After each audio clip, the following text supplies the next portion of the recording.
दिल मान नहीं रहा था, लेकिन मनवार का कच्चा था। लोगों ने मुझे कई बार बोला तो हाँ भर दी, आ गया। गांव वालों ने सरपंच बना दिया, सरपंच में भी जमा नहीं मामला। वो ऐसे कुछ प्रोग्रेस करने के लिए कुछ करना पड़ेगा, तो काम थोड़ा डिस्टर्ब हुआ तो काम की नई लाइन पकड़ी, कंस्ट्रक्शन का काम शुरू किया। और 2018 आते आते जब जयपुर के अंदर बहुत बड़ा एक रेला हुआ था, हनुमान जी ने किया था, और उसमें सबसे ज्यादा भीड़ अपने बाड़मेर जिले से गई थी, तो वहां भी संभावनाएं देखकर कुछ अच्छा करने का था, लेकिन वक्त ऐसे आया कि जो उसके अंदर होना था वो हो नहीं पाया। तो ये तो थी कुछ बातें जो आपको मैंने मेरी निजी राय बताई। अब मैं आदरणीय हेमाराम जी का बहुत बहुत धन्यवाद देना चाहता हूं कि इन्होंने पूरे बाड़मेर जिले की अपनी कांग्रेस के नेताओं से, चाहे रूपाराम जी हो, चाहे अमीन खान जी हो, चाहे गफूर खान जी हो, चाहे पद्माराम जी हो, चाहे साले मोहम्मद जी हो, चाहे मानवेंद्र जी हो, कन्नड़ साहब हो, सबसे विस्तृत विचार विमर्श करके मदन जी वगैरह सबसे, पूरे ब्लॉक अध्यक्ष सबसे विचार विमर्श करके ये निर्णय लिया। और मैंने भी जब 23 वाला रिजल्ट आया तो उसके बाद में पूरे जिले की ऐसी भावना थी कि उमेश जी अब इस पार्टी से अकेले से आप आगे नहीं बढ़ सकते, आपको कुछ निर्णय लेना पड़ेगा।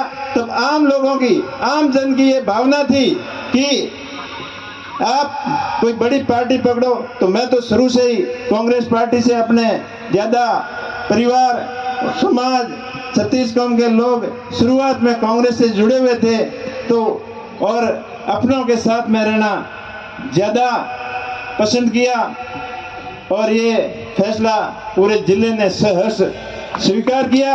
मैं धन्यवाद देना चाहता हूँ हेमाराम जी को, पूरी टीम को, पूरी बाड़मेर जैसलमेर बालोतरा की जनता को, और अपने प्रदेश कांग्रेस कमेटी टीम और all India Congress committee team को कि मेरे जैसे साधारण परिवार से जन्मे एक मामूली व्यक्ति के ऊपर आपने इतना बड़ा भरोसा किया। इसके लिए आप सभी का बहुत बहुत आभार। मैं आपसे ये वादा करता हूं कि मैं आपके भरोसे और आपकी उम्मीद के ऊपर पूरा खरा उतरने का प्रयास करूंगा। हेमाराम जी हम सबके आदर्श हैं, सबको साथ लेके चलते हैं, और मैं आप सभी के सामने वादा करता हूं कि मेरे अंदर तनिक भर की भी इंसानियत है तो हेमाराम जी के आखिर को कभी लांग के आगे नहीं जाऊंगा। हमेशा इनके मार्गदर्शन में इनके बेटा बनकर काम करूंगा, और आप सबका भाई और बेटा बनकर आपकी सेवा में कोई कमी नहीं छोड़ूंगा। संपूर्ण पार्टी परिवार, संपूर्ण आरएलपी के कार्यकर्ता हो, चाहे कांग्रेस के कार्यकर्ता हो, सबको साथ में लेकर चलूंगा। कोई भी किसी प्रकार का वाद विवाद और भेदभाव नहीं करते हुए सबको साथ लेकर चलेंगे और पार्टी को मजबूत बनाएंगे। पिछले 10 साल से कांग्रेस बाड़मेर जैसलमेर बालोतरा से नहीं जीत पाई। इसके पीछे कई कारण थे। अपने को बड़े बड़े सपने दिखाए, चाहे काला धन का हो, चाहे पूरे देश को हरा भरा और खुशहाल बनाने का हो, चाहे रोजगार का हो, सारे बातें हवा हवाई रह गए। जब 2014 में मोदी जी यहाँ अपने बालोतरा में आए थे, बहुत बड़े बड़े भाषण दिए थे। आप सब में से सबको याद होंगे, नर्मदा गांधी, इंदिरा गांधी नहर और नर्मदा नहर को आपस में जोड़कर बाड़मेर के बॉर्डरी इलाके को मजबूत और हरा भरा करने का अपने को सपना दिखाया था। लेकिन आज देख लो क्या दुर्दशा है इस इलाके की। ये रूपाराम जी बैठे नहरी इंदिरा गांधी नहरी क्षेत्र के अंदर किसानों की बहुत हालत खराब है। उनको 8-10 बारी पानी की मिलनी चाहिए, उसकी जगह 4-5 मिलती है, वो भी आधी अधूरी और टाइम पे नहीं मिलने की वजह से किसान बहुत परेशान है। नहरी क्षेत्र के अंदर न कोई स्थायी सुविधाएं हैं, ना कोई पीने के पानी की सुविधा है, ना ही अपने मुर्गों के ऊपर लाइट की सुविधाएं हैं। तो इन सभी सुविधाओं को दरकिनार किया और इधर आपके नहर का भी यही हालत है।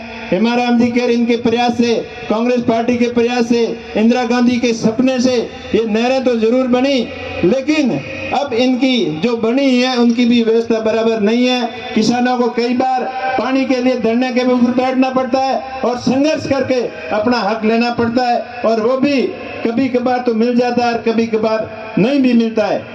लेकिन इन परिस्थितियों के पीछे जिम्मेदार कौन?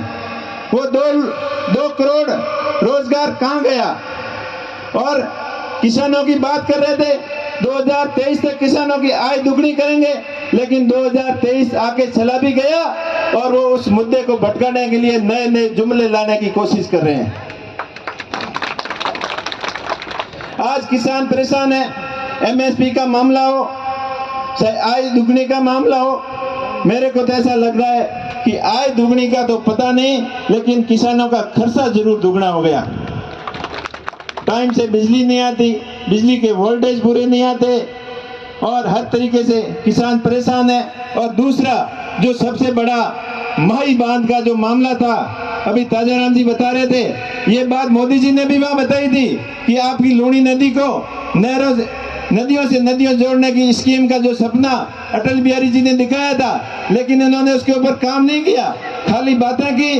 और केंद्रीय जल संसाधन मंत्री अपने जोधपुर के ही होते हुए अपने पश्चिमी राजस्थान के लिए कोई भी एक बड़ा प्रोजेक्ट नहीं ले पाए, और अपने को ये लूणी नदी वाली जो माई बांध परियोजना